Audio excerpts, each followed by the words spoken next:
everybody, and welcome to another episode of AP Daily. In this video, we're going to be covering topics 5.8 and 5.9. And we're just going to be going over examples of mechanisms and worked out example problems. I'm calling this daily video number lambda, because why not? And it's just going to be worked example problems from the TRO textbook, and my worked out examples to help you prepare for the exam. My name is Tucker Basil, and I teach AP Chemistry at Chaska High School in Chaska, Minnesota, and I'm here with a high school plank, not the College Board. Here are the problems that I'm going to be going over, so if you'd like to, pause it now, try going over these problems on your own if you feel like you got a good grasp on it. I will note that the last one, number 107, is a challenge problem, but I think that you should be able to still be able to figure out how to do it. If you'd like to just skip forward and just see me going over the problems, then just keep on listening. See you soon. All right, let's get down to business to defeat kinetics. All right, so this is from page 675, and then I think it gets into 677 by the last problem. I'm going to do problem 75, 76, 77, 78, and then I'm going to jump to a challenge problem, 107 for the last one. All right, you ready? Here we go. Pause as needed if you want to try doing them on your own. Then I'm going to go over the answers. So here we go. Consider the overall reaction, which is experimentally observed to be second order in A, B, and 0th order in C. If this were on paper, I'd say like circle or like under or highlight, that kind of stuff. And so we need to make sure that what I underlined is going to be valid in the very end, and that the overall reaction also equals this reaction in the very end. So let's get started. So first thing I would like to do is just figure out like what are my intermediates and if there are any catalysts, because I want to cross those out and see if that gets me this in the very end. So here we go. I've got, it looks like AB2 and AB2 is produced and then consumed, and so that would be an intermediate. Let's just say I for those. And then let's see if there are any catalysts present in this one. So I've got AB present at the beginning and at the end, so that one would go away. And so now I'm just going to add up what's on the left and what's on the right, and that should be my overall reaction. So I've got AB and C left, so I've got AB plus C, which is good because those were my reactants there. And that will yield, looks like I got an A and then a BC. A plus BC. A plus BC. All right, so it passed the first test. So far we're good. And now we have to see if these things are present as well. So I'm going to look at the slow step here, and that's going to tell me what my rate law is. And I'm only going to look at my reactants for my slow step. And so for the slow step, I'm just going to look here. And then it looks like I actually have,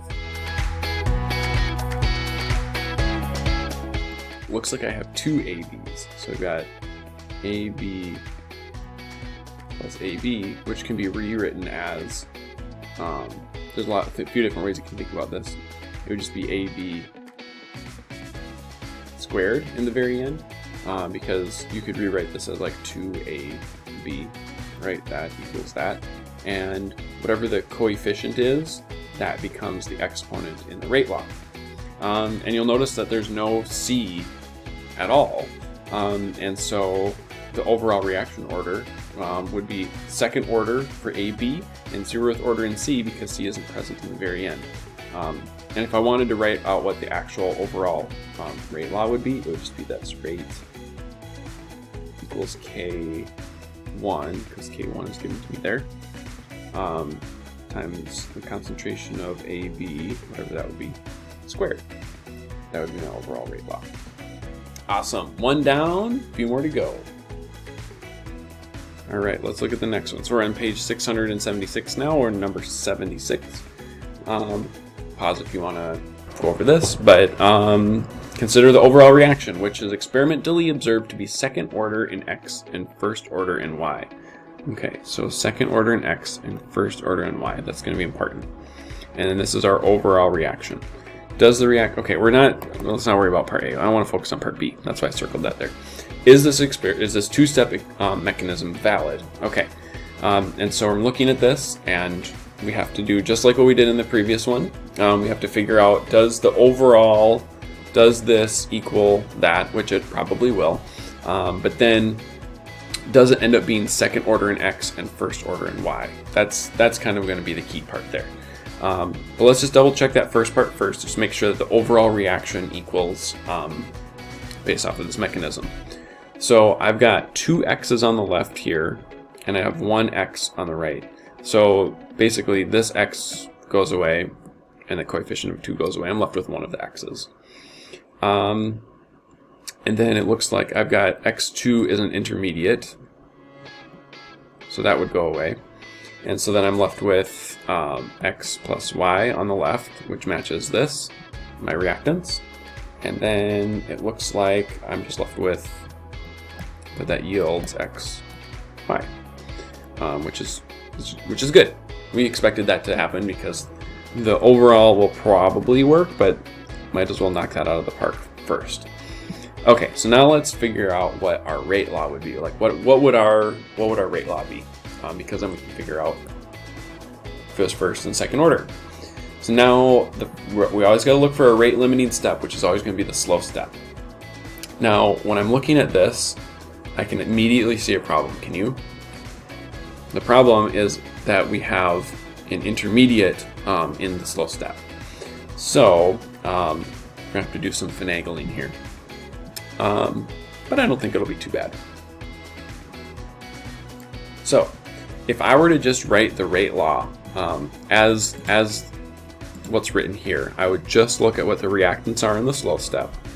And so I would come up with this. I'd come up with that the rate equals K, looks like 3. Is what's given. Again, the subscripts for these are just placeholders. Not placeholders, but just to help distinguish between all the different Ks, because there's 3 different Ks in this problem. And I would look at just my reactants, so X2 and Y. But the issue is that you can't have an intermediate in your rate law, because that's not given to you. So instead what we have to do is, what could I plug in for X2? And the key here is remembering that so we have to go back up to a previous step to figure out, well, okay, so X2, that's the same as 2X based off of that previous step. And the other thing that you have to remember is that if it's a fast step, the reverse reaction happens at the same rate as the forward reaction. And so what I can do here is I can say, okay, well, if this reaction were going in reverse, X2 would be the reactant. And so that would look like this. So what I can do is I can set 2X and X2 equal to each other. So I end up having concentration of X times the rate constant of K1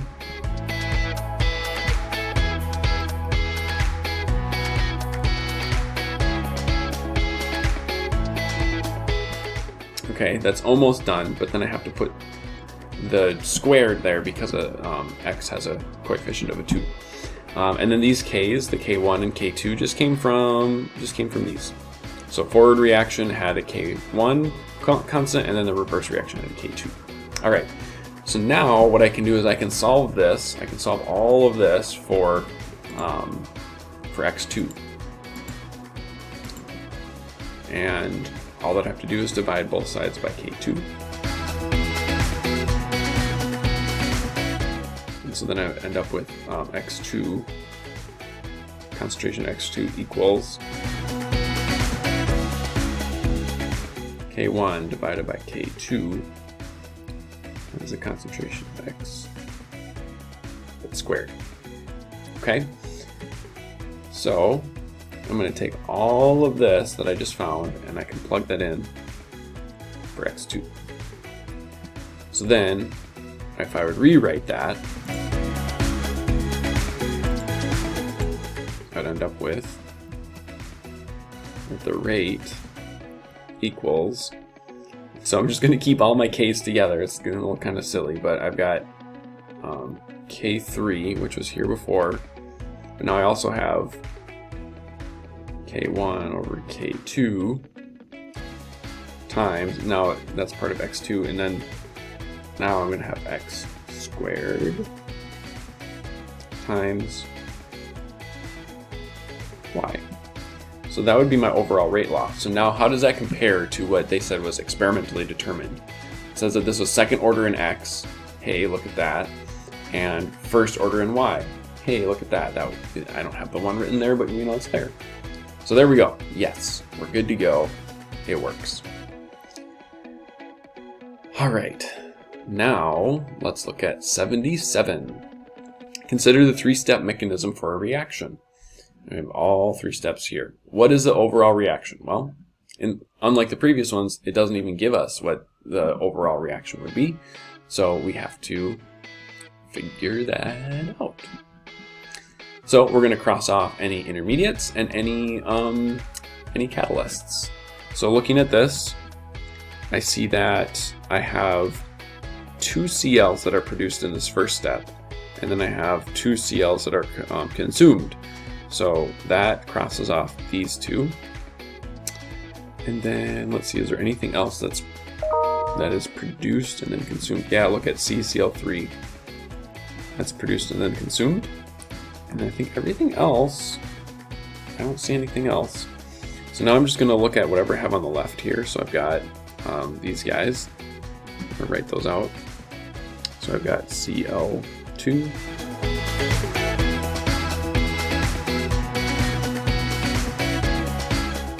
So I have on the left, and then on the right, I've got these guys.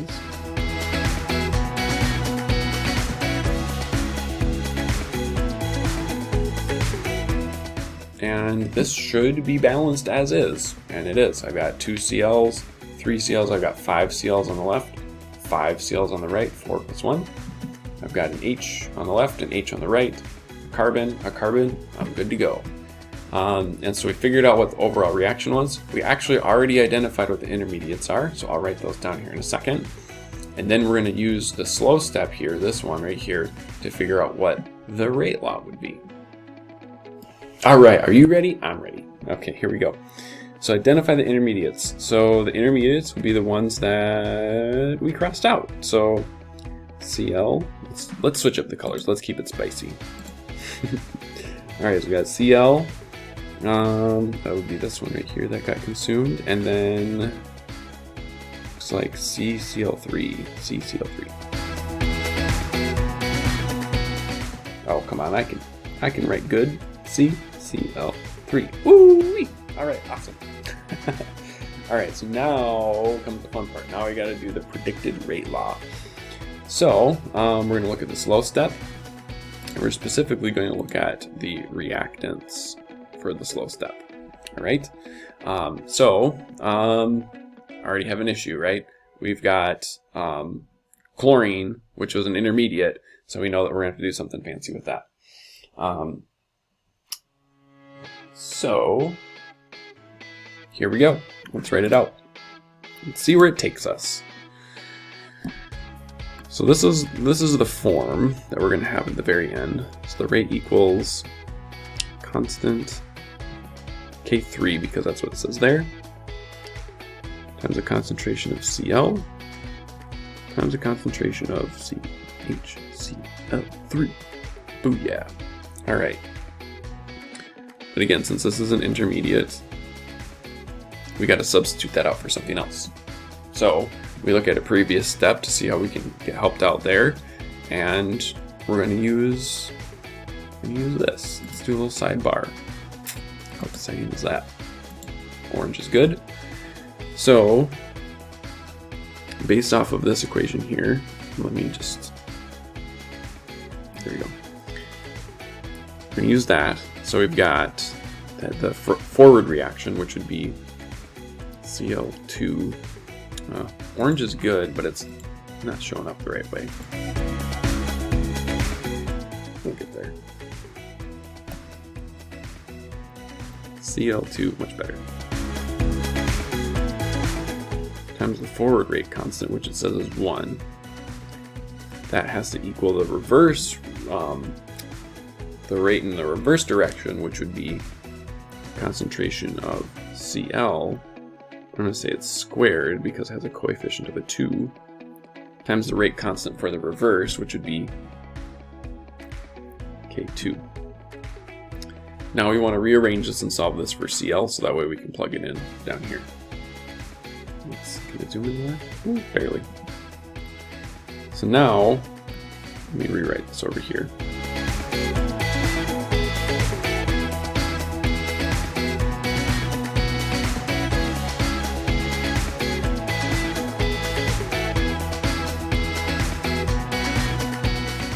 Okay, we want to solve for Cl.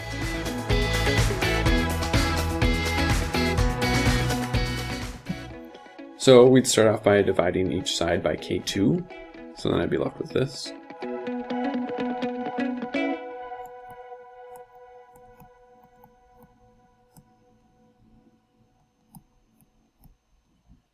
Okay, now the way you undo a squared in algebra is you take the square root of it, so basically what I'd be doing is taking this whole side and taking a square root of it. Now, raising something to the half power is the same as doing a square root, so you can think about like taking the square root to get rid of all that stuff, and in the end I'm left with Cl, and wherever I have a square root I'm just going to say that that's raised to the half power, so then I'd be left with Cl2 1/2 power, and then I'm going to have K1 over K2 also to the 1/2 power. So all of that mess is what Cl is. Now we're going to go plug that in. Alright, here we go. So plugging in. Let's zoom out here so we can see everything at once. So sorry for my messiness, but hopefully you can decipher this. But this whole bit right here, this mess, is equal to Cl. So we're going to take that, plug it in here, and then that will tell us what our overall rate law is. So here we go. So we got the rate equals, I'm going to keep all the k's together. So I've got K3 times this mess right here, which is K1 over K2 parentheses to the half power.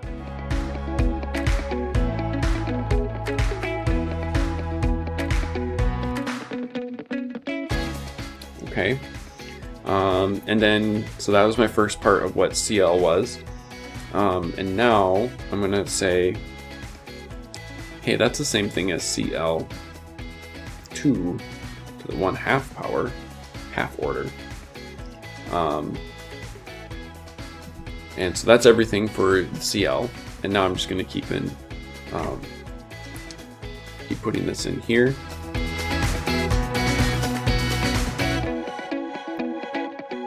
There we go. That would be my overall rate for the rate law for this reaction. Got a couple more practice problems coming your way in just a second. All right, are you ready to rock and roll on this one? I know I am. All right, I'm just going to stop recording here for a second. So, and then just going to put the answer on the screen rather than going over in extreme detail. So jot it down if you need to, do the practice on your own if you need to, and then check out the answer. All right, spiced it up. Here we go. So the overall reaction, I have written here in green. We end up with Cl. So B is kind of what you need to do first, is figure out what the intermediates are. So Cl would be your intermediate. And then you've got two NOs, so that's why I put 2NO2 right there. And then I've got just one Cl2, so I put Cl2 there. And then I end up with ClNO2 and ClNO2.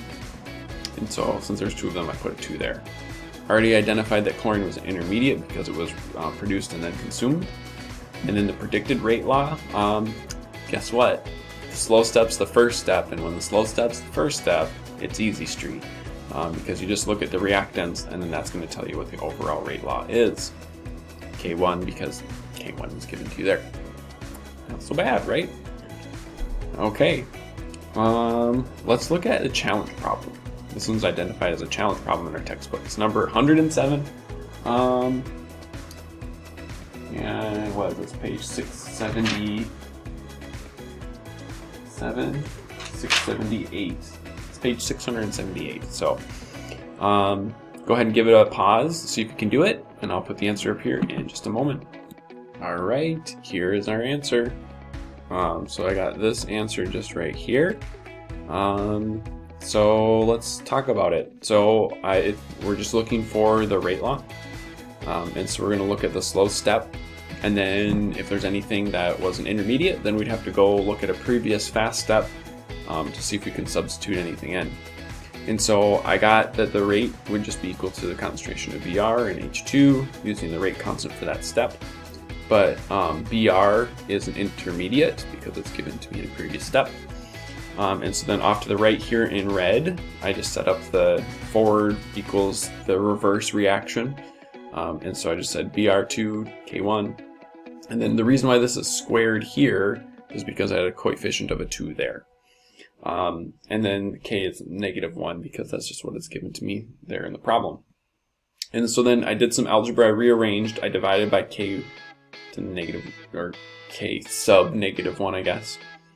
But then where all these halves came from is in order to undo the squared, you have to do a square root. And to the half power is the same as a square root. So then end up with everything ended up being to the negative, or not to the negative, but just to the 1/2 power because of that. So I took Br and I just plugged it in for what Br was over here. And so then I ended up putting all my K's together. So my K2 stayed there, but then these K's to the 1/2 power popped up. And then my Br2 to the 1/2 power I plugged in there. And so was left with H2. So there you have it.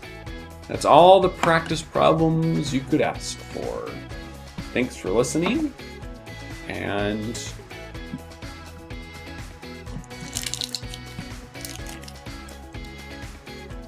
here is a Laffy Taffy for you.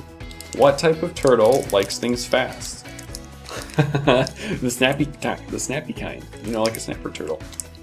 What nut has water when you crack it open? Water chestnut?